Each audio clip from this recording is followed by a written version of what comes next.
Okay, now you probably understand, you probably can't read it.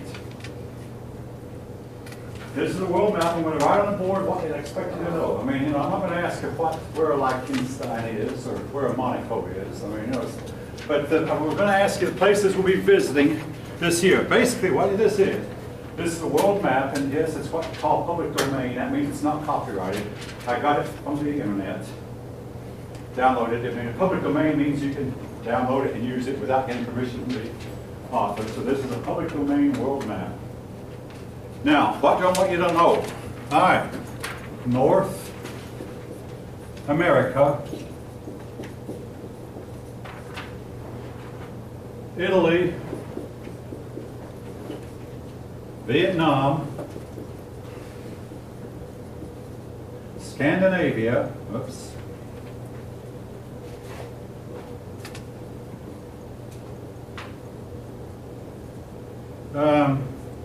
Greece,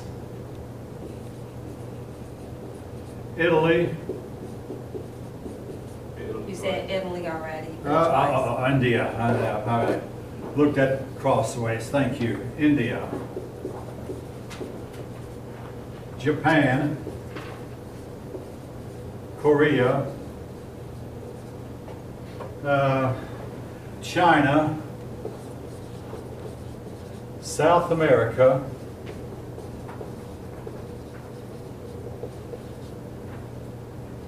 Arabia, Israel, Africa, Africa, Rome, Israel. You said Israel. I did, let's see.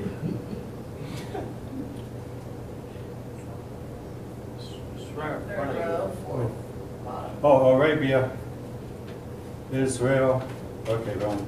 England, that's it, okay. England,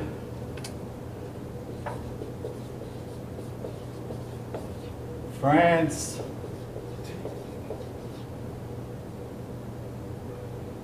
Germany, Russia. I believe that's 18.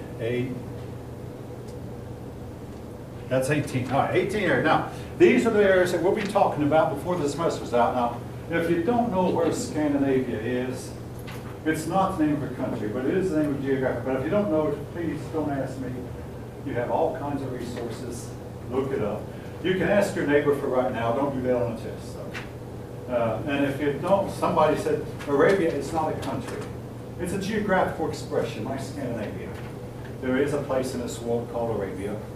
And now, when you get to map, write in the place whereby, for instance, now if you write in Australia, I'm not going to give you any points for that. I didn't ask for that. But I mean, but when you write in China, write on the map where China is located. Same with India, write on the map where India is located. Now, every college student should be able to do this fairly easily. I'm surprised at how many of you can't. Most students make A's on this. And make sure now, when you're done, that you put down all 18. I had one really smart young woman sat right in the front row, and after that, she made it 95. I really know where Greece was, but I just forgot to put it down. Now, be careful. I mean, I have no doubts that she knew where Greece was on the map. Now, for places like Rome, Rome is not a country. It's too small on a map to put it, just draw right toward Rome and draw a line where it goes. Same thing for Greece and for Israel. They're really tiny. Write the word Israel down and put a line where Israel actually goes. Yes? Will have a word bank? What's that? Will you have like a word bank? Right here, down here. Yeah. The kind of places. And don't put down like number 1, number 2. Don't put the numbers. It's just easier on me if you write the whole thing in. I'll be repeating this next week. Again, the word bank is right here. Now, for some of you, this is going to be really easy, and for others of you, you might need to look at it. But, folks, I've done the best I could to tell you. That's past 2. I mean, that's what's on it. All right, well, before we proceed, any questions? Blank world map, fill it in with the place names. And again, some of them are countries. Most of them are countries, some of them are not. Arabia was once a country. Today there's no country by that name, but it's a geographical term. Scandinavia, another geographical term, not really a country.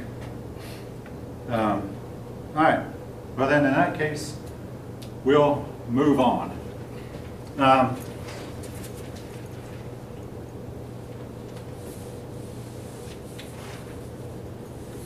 And we're doing the history of China, right? Yeah, the next test will involve both England and China.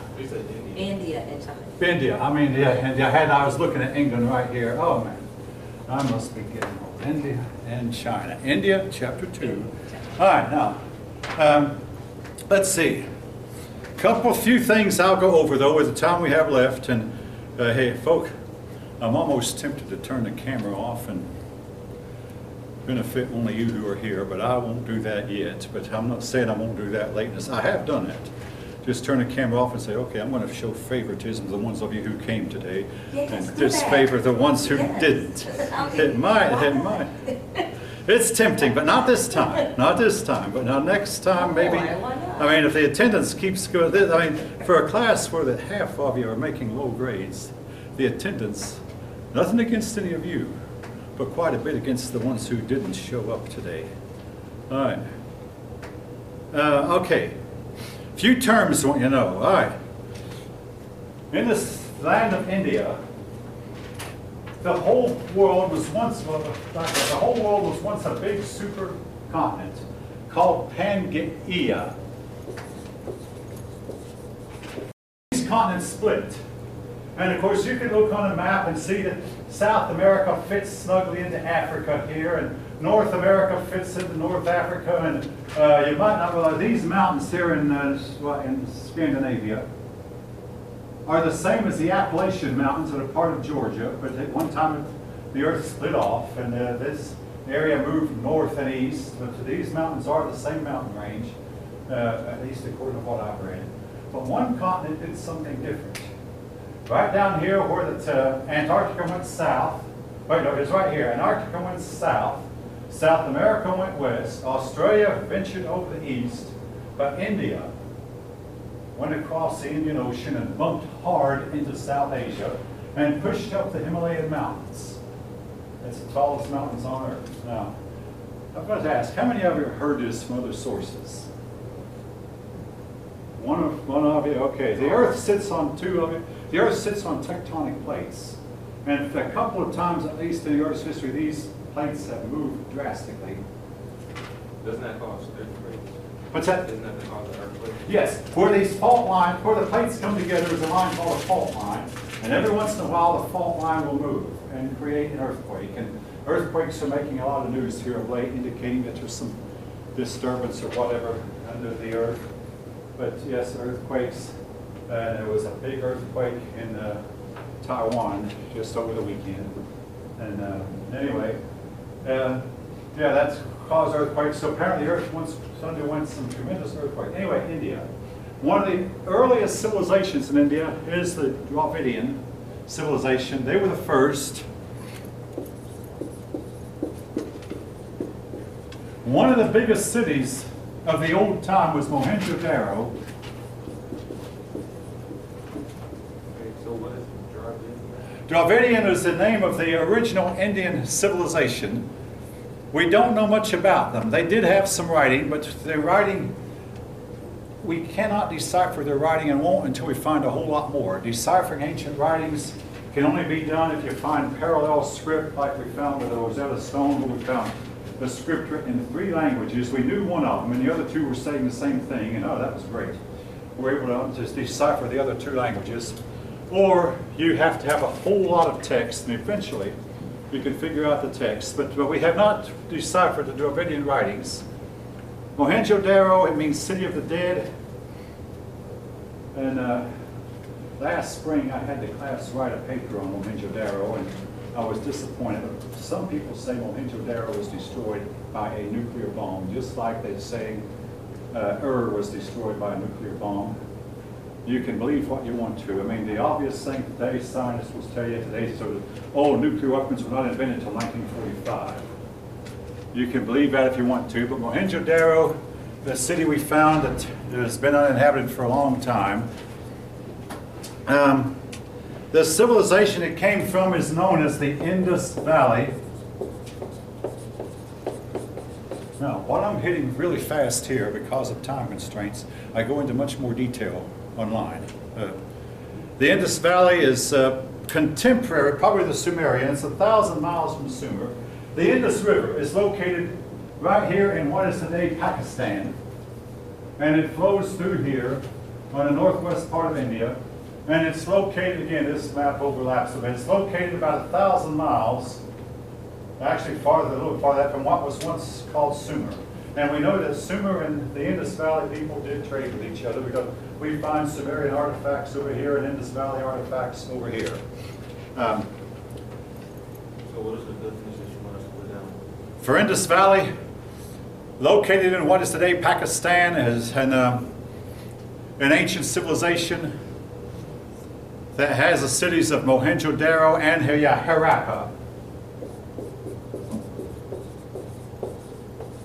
Two big cities that I mentioned on my lectures, Harappa and Mohenjo-Daro. The Indus Valley civilization is sometimes called the Harappan civilization. Add an end to it, you get Harappan. Now, early in India's history, a group of people moved down from the north, actually several groups. So one group settled in Italy and became the Latins. Another group settled in Greece and became the Greeks. The Medes and Persians settled in what is today Persia, and today they're known as the Iranians. The other group we want to talk about that settled in India are the Aryans. What are we running into that term Aryan again, later in history? Anybody know? Adolf Hitler. Adolf Hitler, all right, the Aryans, when they came from this region here, they were originally white. And here's what attracted Adolf Hitler. They believed that they were superior to the dark-skinned people who were already living in India. The original Indian inhabitants, the Dravidians and the Harappans, were black. The Aryans were white, and they set themselves up as the rulers. And they said that, I mean, folk, now, I don't mean to open up old racial wounds, but nevertheless, this is a historical fact. In India, they set up a civilization where the white Aryans were at the top, and the black Indian and Harappan people and Dravidian people were at the bottom. This is a historical fact. Now, over time, the Aryans became black. That happened because they intermarried with the local native Indian population. Not because the bright sunshine darkened their skin. I mean, my dad used to believe that, but no. They intermarried with the local Indian population. And today you meet a person from India, they're usually dark, but you can tell them from Africans because they do not have African features. Again, if you compare an Indian person with an African person, they might, both of them be very dark, but the Indian person has Caucasian features, the African person has a different set of features. All right. Again, time went on. The Aryans wrote their script on 4 Vedas. Oops, it's spelled like it should be pronounced Vedas. But I've been told it should be pronounced Veda. It's like the Spanish E has an A sound. 4 Vedas. The oldest one is the Rig Veda. Rig Veda. The Rig Veda. Now, the Vedas is similar to the Hebrew and Christian Bible. In other words, it's their sacred writing. Their sacred writings were written in Sanskrit. And again, So it's a book? it's a book, yeah, 4 books. I mean, like the Christian Bible has 66 books, the Jewish Bible has something like 38 books. Yes? Can we say, if that's a question, can we say it's their, There, you can, if you put down Indian Bible, or Okay. ancient Indian Bible, I'd count that. Anything close. I mean, it's not really the Bible, but it's the sacred writings. Now, folk, something I've tried to emphasize, all ancient peoples begin their histories with stories that today's historians do not believe, and that is, there's no exceptions. Would it be that Christians, the Jews, the Chinese, the Japanese, they all begin their histories in the case of the Vedas. In their stories, they have stories about flying airplanes. And unlike ours, their flying airplanes could submerge into water and then come out of the water and fly in the air. We don't have a machine that can do that. They claim that their Vimanas, I'm not going to write that down, it's not, Vimanas could go to other planets even. Now again, if you don't believe it, look it up, folks. Look up Rig Veda or look up Vimana, and you'll be taken to several websites that describe this, written in Sanskrit. They even describe how they were piloted and how they worked. Now, you can make up your mind for yourself what you believe about that. But nevertheless, it's there, it's in the records. We'll move on. Again, I can elaborate more.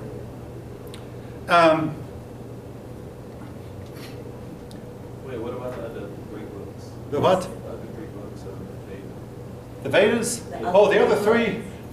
All I want to know about the Vedas right now is their sacred writings, but also you can look up what the book says about them. You can look up more about them on the internet if you're interested. And I hope you are, folks. I really hope you'll take an interest and start looking up and doing your own research. I've got to move on because, again, I'm trying to cover a whole lot of ground. But the other three are, again, sacred writings that have to do with Indian religion, including things like the caste system and how to get reincarnation and how to do better in the next life. The actions in this life to determine what you'll be in the next life is called by a certain word, karma. All this is part of the religion of India, K-A-R-M-A.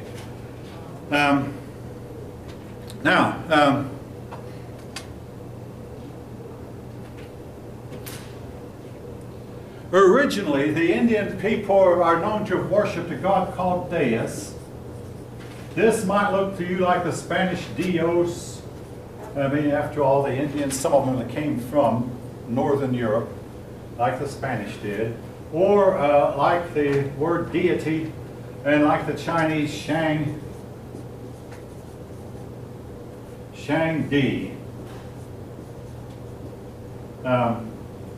indicating that somewhere way back the Indian people might have been monotheist.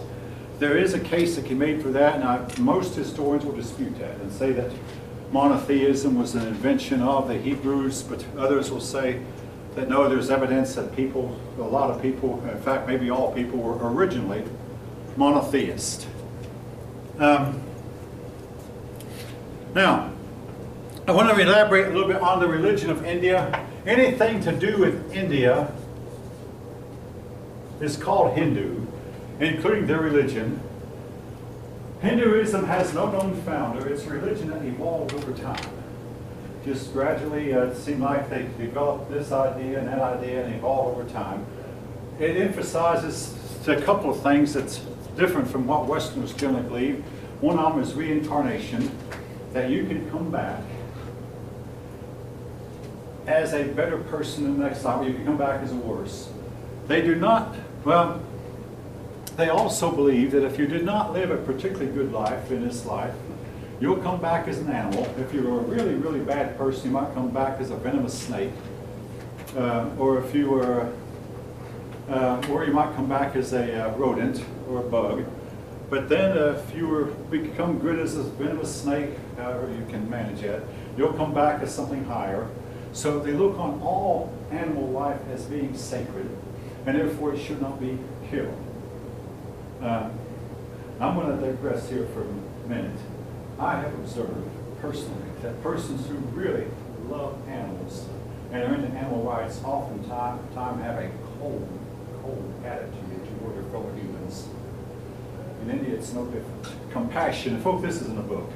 Compassion is lacking. Now that might need to be changed because Mother Teresa went into India for several years and told the people of India, hey, you need to take care of your sick. But there was a time, during my own lifetime, when if you dropped dead in India, everybody just passed by a truck would eventually come by, pick up your body, take it to a dump, and dump it. No funeral, no compassion. This actually has gone on in India in fairly recent times. Compassion is lacking. When you got sick, they just put you right away into house and let you die. Today, now, it's a little bit different. They've realized that most sick people can recover. Of course, eventually you get sick with an illness you can't recover from if you live long enough. But eventually, I mean, most people who get sick can recover with proper treatment. They have learned this, but so some of what I'm saying might be taken with a grain of salt, but they don't have anything that we could call compassion. And then the next thing they emphasize is the caste system. At the very bottom of the caste system are the pariahs. Way, way down, otherwise known as outcast. That's the bottom. At the top are the priests. The top is the priestly caste, the religious caste. Below them are the kings and the nobles, the rich. Next to them is the warriors, the warrior caste. And then the merchant caste. And then finally at the very, very bottom. Now, they did not allow marriages between castes. Now, again, if you talk to a person from India today, he'll say, oh, we now allow marriages between castes. On paper, yes. In actuality, marriages between castes were frowned on. And there was a case right here in the United States where a man from India killed his daughter because she dated another Indian man from a different caste than theirs, from a lower caste. And they took it before the judge, an American judge, and he said, I thought we had religious freedom. This is my religion. The judge said, we don't allow that here. And the judge put him in jail. This crime occurred in the United States, by the way. So, again, but if you talk to a person from India, they'll say, oh, we now allow marriages between castes, or we don't treat the outcasts like outcasts anymore. On paper, that's true. In actual reality, what they say does not always line up with what they actually do. All right. Now, the other thing about the religion, into this scenario came a man named, I'll just call him Buddha. That's not his real name, Buddha. Now, you can read in more detail about Buddha in your book, but I'm pressed for time. Essentially, Buddha founded a new religion in India that had more compassion, more egalitarian, and less emphasis on the caste system. And Buddha even believed that on the soul everyone was equal, and also he had taught more equality between men and women than Hinduism did. And he believed that you could be happy if you got the right occupation, did the right meditation. He had 8 rights. Don't try to memorize all the rights, but I will be asking on the test. Now again, I don't know if you'll get that question or not, but you'll get one of these. 3 things Buddha taught, or 3 things Confucius taught. I don't know which one of them you'll get, but make sure you know. Confucius was Chinese, but Buddha came along, and he founded Buddhism, and for a while Buddhism threatened to take over India. Buddhism wound up becoming the dominant religion of this region right here, Southeast Asia. Buddhism spread to Southeast Asia. Buddhism also spread into China and Korea and Japan, but it did not become the dominant religion in either of these places, but it did here. Buddhism threatened to take over India for a while, but then it declined. And I once read that of all the world's religions, Buddhism is the one that's having the hardest time because it's being onslaught by communism, by Islam, and to a lesser extent by Christianity. And Buddhism is having a hard time standing up in the face of these other religions that are pursuing its members more aggressively. All right, before I move on to China, and as folk, I've not covered India. The book will give you more.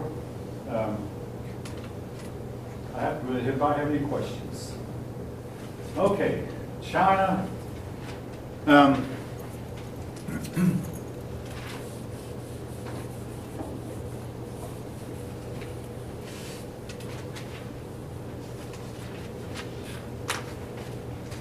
Originally, China claims that sovereigns, 3 sovereigns, whom we don't know if they actually existed or not, but they claim that 3 sovereigns gave Chinese their civilization, taught the Chinese the arts of civilization, as was the case of other civilizations, China started on the banks of rivers. Their two rivers are the Yellow River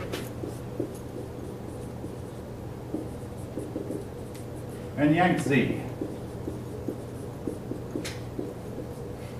Now, we have a river nearby called the Yellow River, but it's really not much more than a creek. It's called the Yellow River because in certain places, a certain chemical in the water, natural chemical, makes it turn yellow. But we have a river we call the Yellow River, but it's nothing to compare with the Chinese Yellow River. Eventually, the Chinese put a canal between these two rivers called the Grand Canal, but that comes later.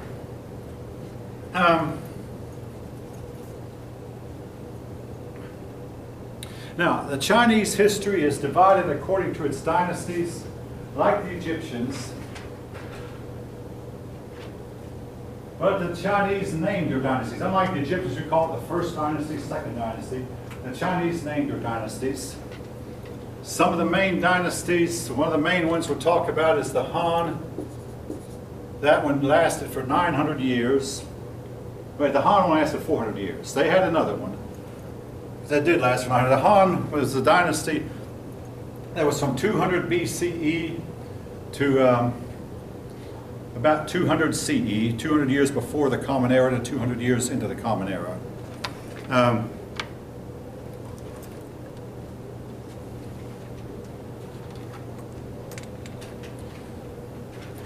Now, I'll get into Chinese religion first of all.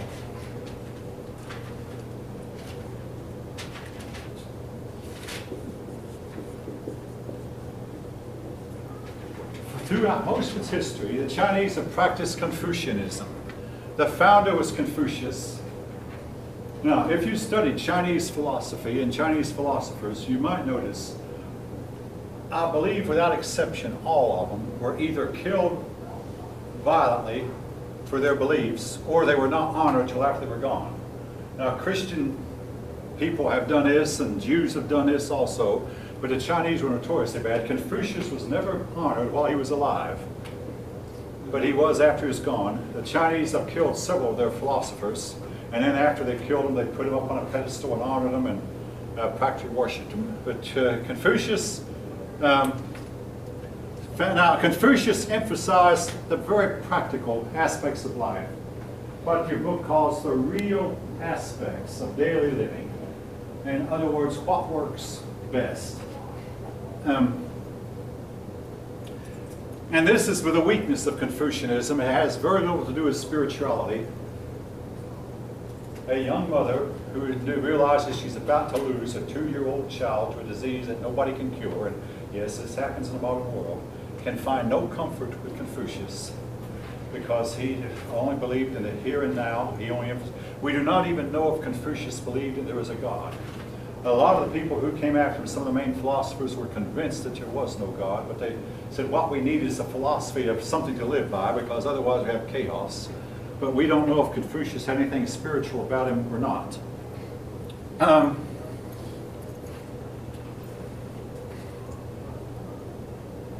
Anyway, Confucius followers eventually split up into several other branches.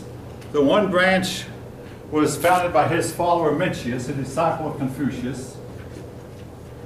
Mencius believed that man was basically good, and if you let the government govern the way the people want it, all will be well. Now here's something Confucius said that Thomas Jefferson would agree with, and James Madison, who were founders of our country.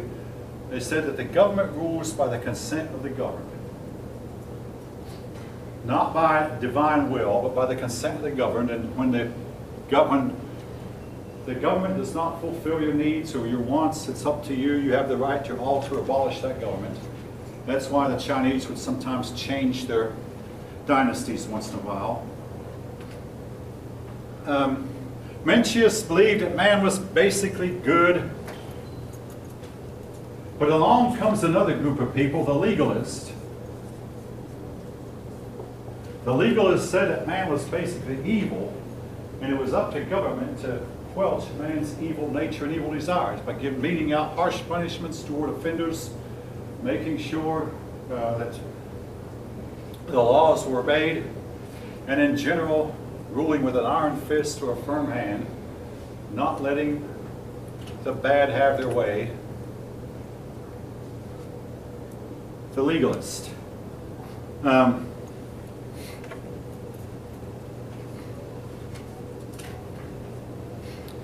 The Chinese also had a concept called fatalism. They believed that, well, what will be, and we can do nothing about it. Now, persons who believe in predestination, and maybe you're one of them, tend to be fatalist. Fatalistic attitude. My destiny is already foretold. I can do nothing about it. You know, if I pass next Monday's test, it's because I was predestined to, and if I don't, it's because I was predestined to fail. And I'm being a little bit facetious here, perhaps. But if you go to Stone Mountain, you'll see a statue of 3 men sitting on horses. One of them is Stonewall Jackson. Stonewall Jackson was a fatalist. He believed that he was not going to die until God willed it. So one night after the battle was over, he galloped out on his horse in front of his men and was shot by his own men. This is in the history books, and he died a week later. And he shouldn't have been out there. I mean, his men couldn't see him, couldn't recognize him. They just knew that there's some commotion in front of them, so they shot at it, assuming that their officers were behind them, where they should have been. Stonewall Jackson wasn't. So he was shot by his own men, and it was a big loss to Confederacy. Now again, you can believe what you want to, but the fatalist, and a lot of the Greeks were fatalist. The Greek tragedies run like this. The gods had told at birth somebody would do something, and that person wound up doing what the gods foretold, no matter what. And there was no way we could avoid it or prevent it. Fatalism. What will be, will be. A lot of this, now, the Chinese also practiced, when a person died, they went through a ritual to make sure that this person's spirit went on into the next existence and didn't stay here and come back as haunting ghosts. They believed that ghosts would come back and haunt them if the right ritual was not performed. So to make sure the right ritual was performed, they would perform a ceremony for the dead to send this dead person onto the next life. For the most part, though, their concept of religion was very impersonal. In other words, the emperor was set up because heaven set him up.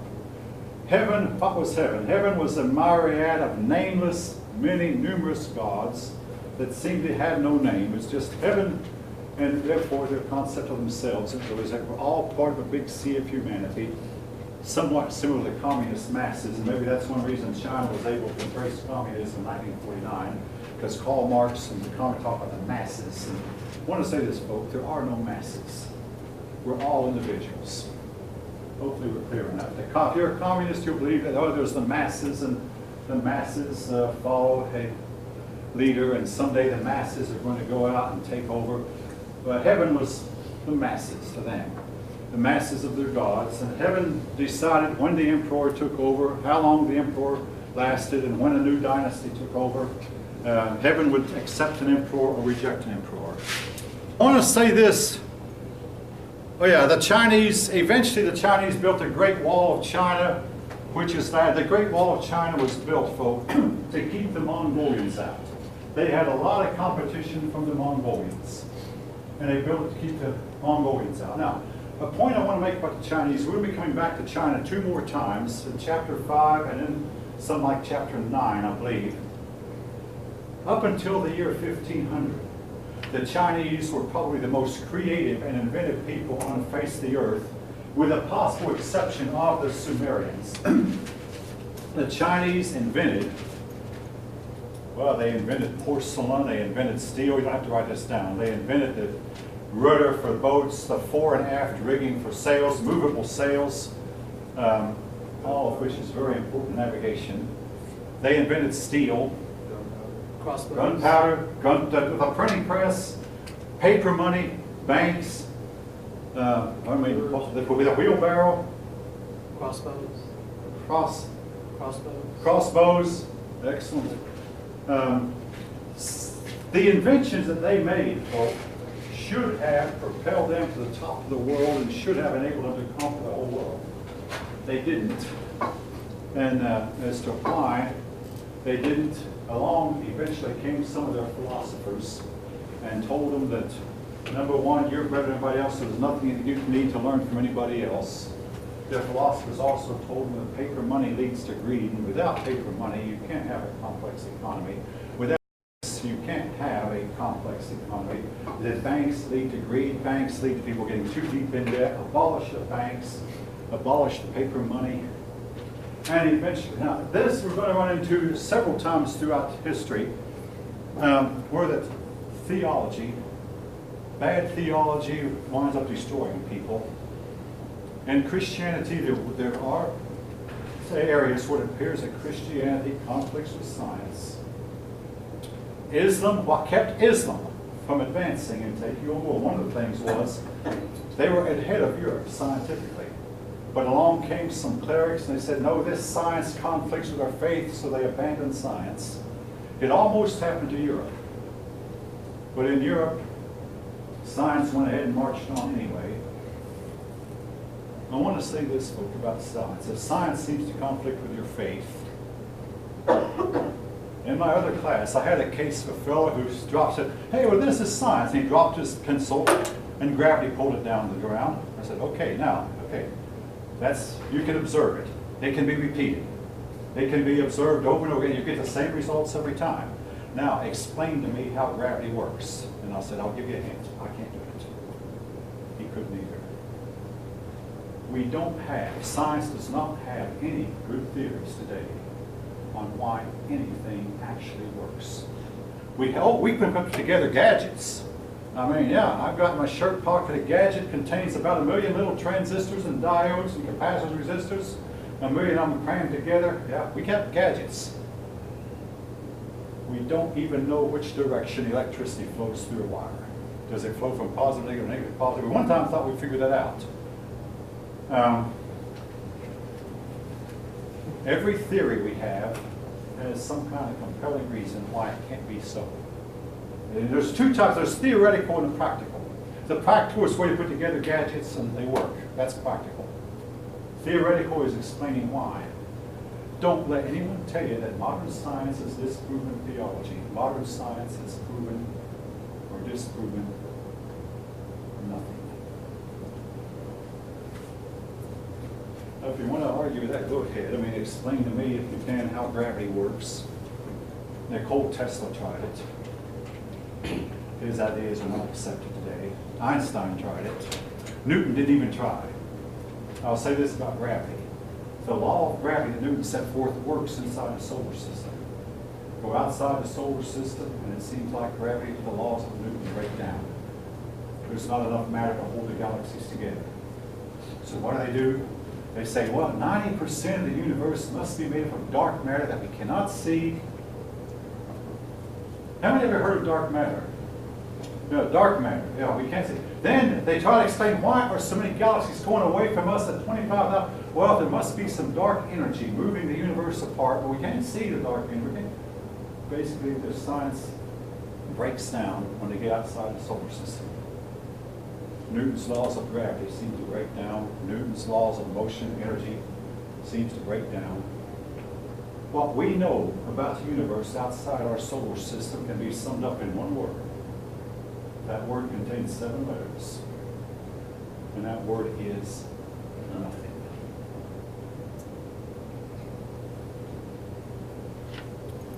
They'll tell you that the nearest galaxy is 1 million light years away. That's all theory. They can't measure it, not even by triangulation. Beyond 300 light years, triangulation doesn't work.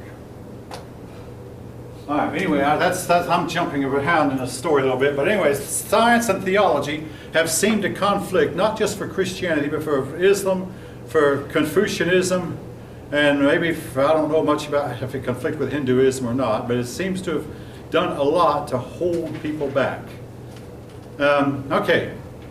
Some of the other things that you might see on the test, I'm not going to promise it because I have made up 60 questions or so, 65 questions. I've given you 33 of them, given the other class 33, so I don't know which ones you'll get. Primogeniture. A word you might see.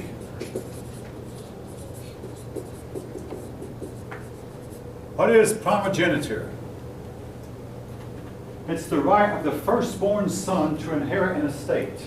The reason for that is kings found out if they had 3 sons and gave their realm to all 3 sons, and each of those sons had 3 sons apiece, after a while the king would split up and fragment into little bitty non-kingdoms. So they said, well, to keep the kingdom together, only the oldest living son inherits the estate.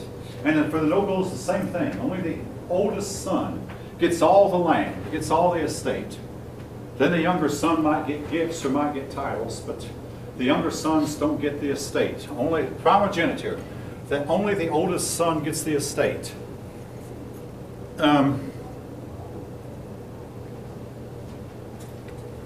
Now, the Chinese became excellent farmers, and this is true to this day. Their number 1 crop was rice. Rice requires the effort of a whole lot of people working together. That's why their family life consisted of what we might call a clan or a tribe. You were considered part of the same family, not just if you had the same father and mother, but if you had the same great-great-grandparents. So if you had the same great-great-grandparents, then you were considered part of the same family. What we might call a clan or an extended family. And it took the efforts of an extended family to grow rice. So if you know anything about rice growing, you oftentimes have to wade up to your knees in water and reach down with back-breaking work and work the rice plants. And the Japanese learned that they could put koi fish in the rice paddies and have a crop of both koi and rice at the same time. But the main crop is rice. They sometimes use what your book calls natural fertilizers. And I don't want to elaborate on this too much, but natural is another name for human waste. And human waste is an excellent fertilizer. The problem with that, Westerners have tended to not use it. I heard that, during World War II, they would leave dead bodies on the ground, let them bleed out into the soil to fertilize the soil, and then lift them up after days have passed. I would not doubt it. It is an excellent way to. Well, we don't tend to like doing that, but it's an excellent way to fertilize the ground and get a good crop, supposedly. Now, there are parasites that can be transmitted that way. I mean, I took a course in parasitology one time, and certain types of parasites can be transmitted that way, which is another reason we Westerners do not choose to use. The Chinese also practiced crop rotation. Crop rotation is where let's say they had 3 plots of land. On plot A, they'd grow this crop this year, and on plot B, this crop, and let plot C lie fallow. The word is fallow. In other words, grow nothing, to put the minerals back in the soil.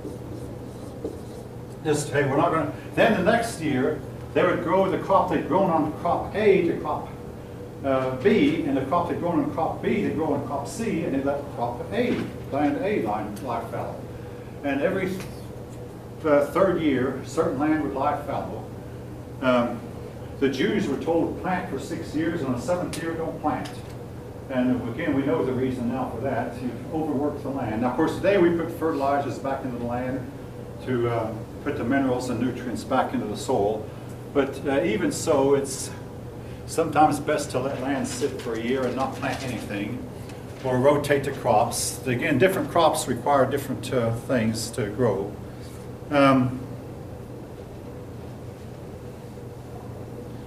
All right.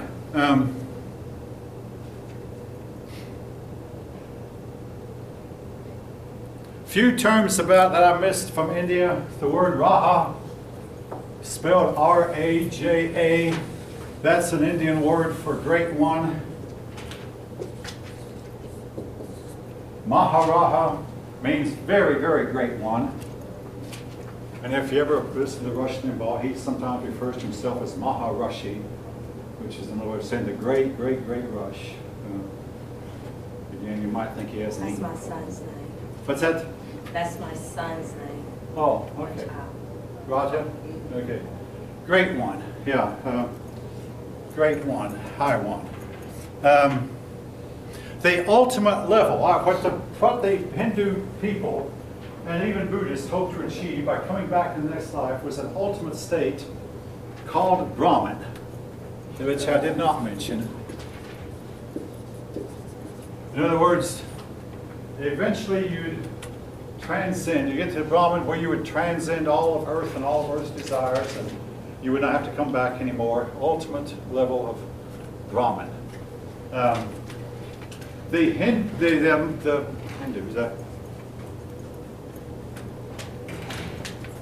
So basically, to where you don't have to be Yeah. reincarnated anymore. what's that? So it's basically. Yeah, once you get to Brahman, you don't have to be reincarnated anymore. Yeah. Now, the Buddhists, their ultimate state was nirvana.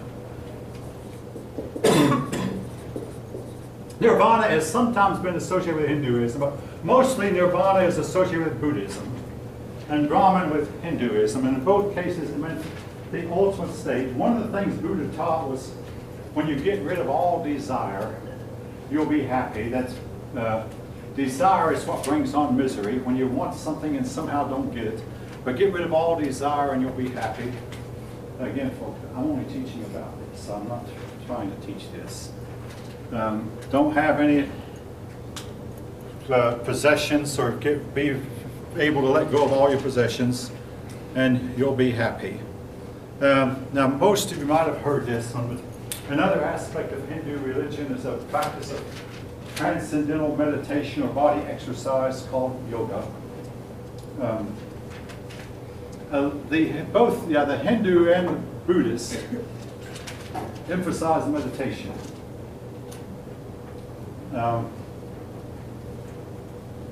They also believed in a practice that the Hindu people are called asceticism. That is where you deprive yourself in an attempt to gain more spiritual insights. And you can do it by fasting, lying on a bed of spikes, even walking on a bed of hot coals, or lying on a bed of hot coals to blister yourself in an attempt to get your mind out of the material things of this life and into the more spiritual things of this life, to help you to create lofty thoughts. Rejecting this world in an attempt to gain the higher world, a better set of a better set of thoughts, a better set of meditations. And another term you might see on the test is the word nomad. Nomads are people who move from place to place, usually following the herds. Now, they can be following wild herds, like they go, well, the elk go north in the summertime and come south, and so we're going to follow the elk. Or they might be just simply finding new pasture lands for their own flocks. And if you know anything about herdsmen, sheep, particularly sheep, when sheep graze a field for a while, after a while, no more can be grazed, so they have to move on. And eventually the grass will grow back, but the shepherd has to move the sheep to another pasture, because when the sheep graze, they graze way down until there's not much left of the grass. Then they move on to another pasture and they graze the sheep there until it gets grazed down, and then you might move back to the first one. But nomads are people who move from place to place, usually following herds or following livestock. And generally the nomadic people are people we might consider uncivilized. They don't have a settled way of life. They've been very important in history because nomadic people, the Mongolians were nomadic. Nomadic people have often come in and conquered the civilized people and taken over civilized people, because nomadic people tend to have more children than the civilized people do. And eventually the population has become so great that they take over.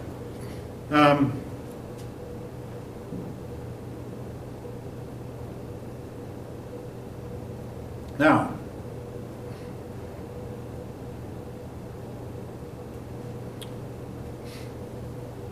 one of the greatest teachers among the Indians was, well, actually the greatest ruler.